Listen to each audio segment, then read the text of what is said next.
In this series, I'm talking about why we need faith. Why is the Bible talking about our need of beliefs and why God is correcting our beliefs?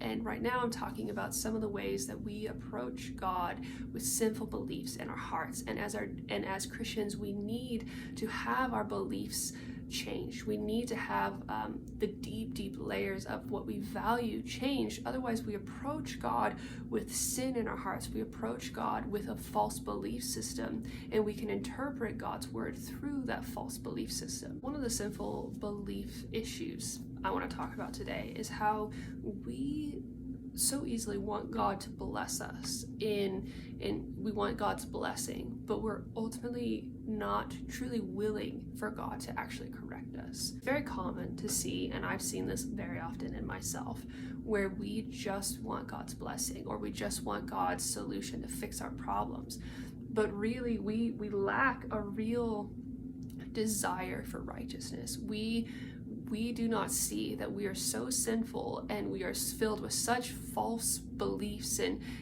ideas, and we're not willing for God to correct those things. And in fact, we are content in those things, and that contentment reveals much sin in us. But also, we're not willing for God to really come in and discipline us, but we just want to be blessed. This really reveals a sinful heart, a sinful value system, belief system, because we don't actually care about what is right. We don't actually care about what is good, but we just want to be blessed despite what is fair, despite what is good. I see this kind of thing all the time where people talk about, God works all things together for the good of those who love him. And really, if they're honest, there is a real issue that, yes, in part we're trying to really just trust God. That's totally fair. But the other side of this is that there is just this presumption that, I'm just trusting God to give me good no matter how I live. And there's no real acknowledgement of their need to really listen to God and really seek God for what is good in his sight and really go to bat for wrestling to understand righteousness, wrestling to understand godliness. That's not there, but they just want to believe that all things are going to work together for good. And this type of belief is very dangerous for us because it fails to understand what God is promising is going to work together for our good. That we walk with God and we study after God and we seek God. And because we're seeking to obey God, we're seeking to know God, and we're really walking in that fear of God, that is what keeps us in this right path. And God's promise is to that path. God's promise is to the person who is really contending to have Jesus as Lord over their life. That is the promise. God's promise is not arbitrary. It's not just, oh, you're a Christian, so here's this magic promise that everything's going to work out for good in spite of how you choose to live your life. But God's promise is unto correcting those belief systems in us that are sinful, unto correcting our sinful ways of living, our sinful desires.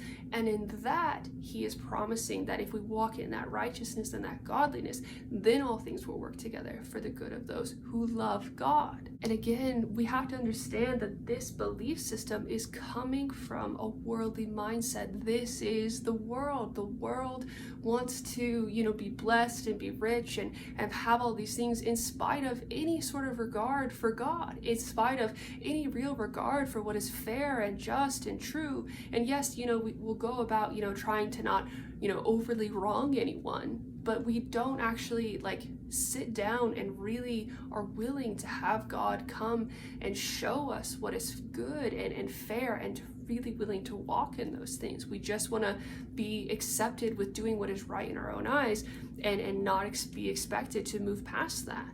What happens so often is that things in our life will fall apart, things will go wrong, and instead of really using those opportunities to listen for the ways we're living that are wrong, we just expect those things to be fixed. We just try to even have a faith in God, ignoring what the fruit of our lives is supposed to be communicating to us.